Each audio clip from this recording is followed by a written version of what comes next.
4 adet 22 santim, 4 adet 20 santim, 4 adet 18 santim, 4 adet 16 santim, 4 adet 14 santim, 4 adet 12 santim, 4 adet 10 santim, 4 adet 8 santim, 4 adet 6 santim ve 4 adet 4 santim. Yani toplamda 42 adet çubuk oldu ve bu çubukları gördüğünüz eski defter kapağından uzunluk 21 santim, en 2 santim olacak şekilde 2 parça kestim ve onları yapıştırdım.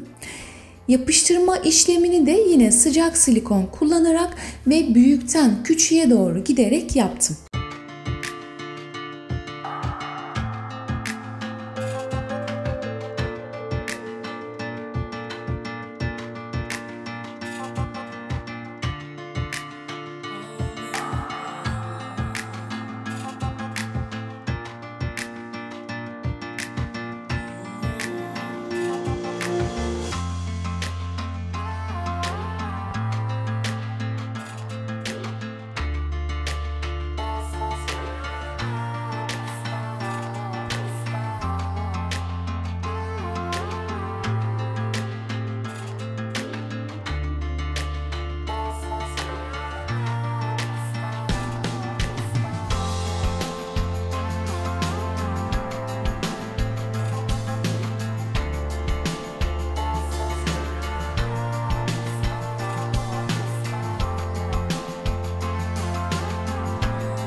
Pipetlerin ayrık durmaması için videoda gösterdiğim gibi arka kısmına da yapıştırıcı uyguladım.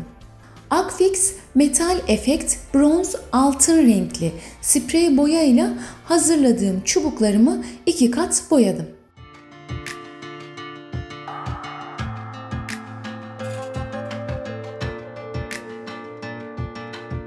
Evet, gelelim en önemli kısmına. Burada kullandığım kutunun bu işlem için uygun olmayacağını fark ettim. Çünkü ince geldi ve çok esniyordu. Yani kısacası hata yaptım. Daha sert bir karton ya da kutu kullansaydım 2 kez uğraşmamış olacaktım. Allah'tan evde mukavva vardı da kesip hemen onu gördüğünüz şekilde yapıştırarak durumu kendimce telafi ettim. Eğer ki sizler yapacak olursanız nacizane tavsiyem benim gibi sonradan uğraşmayın diye ilk etapta kullanacak olduğunuz kartonun kalın ve sert olmasına dikkat edin, olur mu? Bu gördüğünüz altın renk aynalı metalik fon karton oluyor. 50'ye ve 70 santim ölçülerinde ve kırtasiyelerde satılıyor. Birçok kendin yap ve geri dönüşüm projelerinde bunların gümüş ve altın renklerini severek kullanıyorum. Bunu da yine kartona uygun ölçülerde kesip yapıştırdım. Ama nasıl yapıştırdım? Hemen onu da kısaca izah edeyim sizlere. Evet, bu videoda sevgili Reymen'in Leyla klibindeki duvar aydınlatmasından yapıyorum. Ama tam bu aşamada aklıma gelen o aydınlatmanın 2 farklı renk fikrini sizlerle paylaşmak istediğim için, yani malumunuz şimdi kimimiz altın rengini sevip gümüş rengini sevmiyor. Kimimiz de gümüş rengini sevip altın rengini sevmiyor. Zevkler ve renkler durumu yani. Ama genelimiz bu 2 renkten birini seviyor, öyle değil mi? İşte bu nedenle altın renkle yaptığım aplik aydınlatmada tam yapıştırmadım. Sırf sizlere göstermek için fon kartonu bantla tutturdum. Videonun 2. aşamasında yaptığım renkte ise detaylıca yapıştırma işlemlerini gösterdim. Orayı muhakkak dikkatlice izleyin.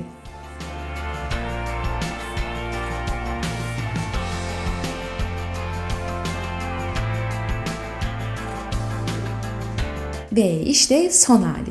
Eğer ki altın renk yapmak isterseniz aydınlatmanın kuşağının dış ve iç yüzeylerini komple altın renk aynalı metalik fon karton yapıştırın derim. Gerçekten de görüntüsü harika oluyor. Hatta bir şey itiraf etmeliyim. Bence bu model kanalımdaki diğer boru aplik aydınlatmalardan daha da güzel oldu. Tabi burada ışık durumunu isteğimize göre ayarlayabiliriz ya da yapabiliriz. Ben elimdeki pilli peri led ışığı taktım.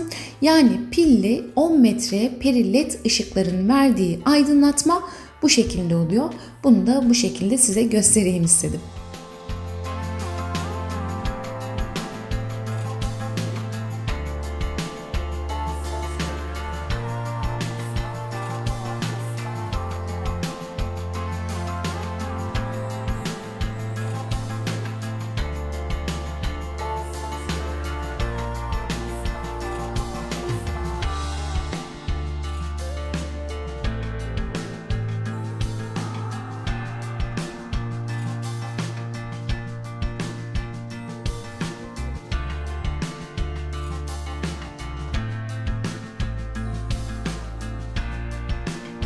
Evet, gelelim diğer rengimize.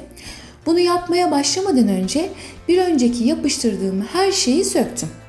Ve yine ilk olarak pipetleri boyamakla başladım. Akçalı sprey boya kapağının üzerinde alüminyum diye yazıyor. Yani akçalı sprey boya alüminyum renk. Bu renkle yine 2 kat boyadım. Kuşağın dış yüzeyinde bu kez eva kullandım. İç yüzeyinde ise gümüş renk aynalı metalik fon karton kullandım. Bu evalarda yine 50'ye 70 santim olacak şekilde kırtasiyelerde satılıyor. Bu arada bu videolarımda kullandığım tüm malzemelerin hiçbirisini ben satmıyorum. Biliyorsunuz danışmanlığı bıraktım. Artık hiçbir şekilde boya ve yan ürünleri satışını yapmıyorum. Ben de her şeyi kırtasiyelerden ya da hobi malzemeleri satılan yerlerden temin ediyorum.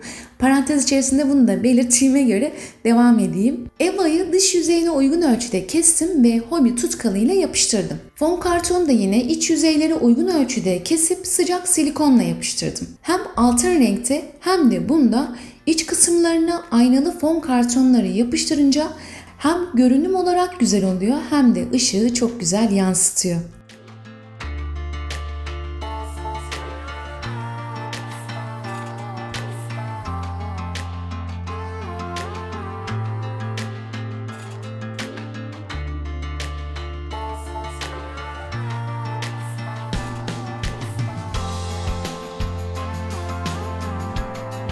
Genelde bu tarz uygulamalarımda askı aparatı olarak hep kutu meşrubat açma halkalarını kullanırım.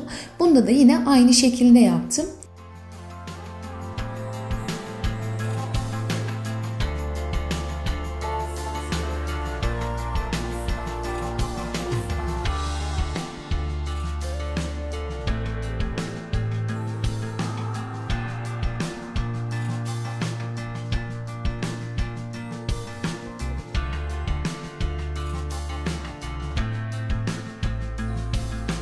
Kuşağın iç yan kısmına gördüğünüz şekilde led aydınlatmanın pilli kısmını sıcak silikonla yapıştırdım. Tellerini de yine iç kısmına yaydırarak hafif yapıştırıcı sürerek yapışmasını sağladım. Hatta ben elimde 10 metrelik led ışık olmadığı için 2 adet taktım. Bir ara buna ya 10 metrelik peri led ya da daha farklı ama yine pilli olan bir aydınlatmadan alıp takmayı düşünüyorum.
Ve bu da diğer rengimiz.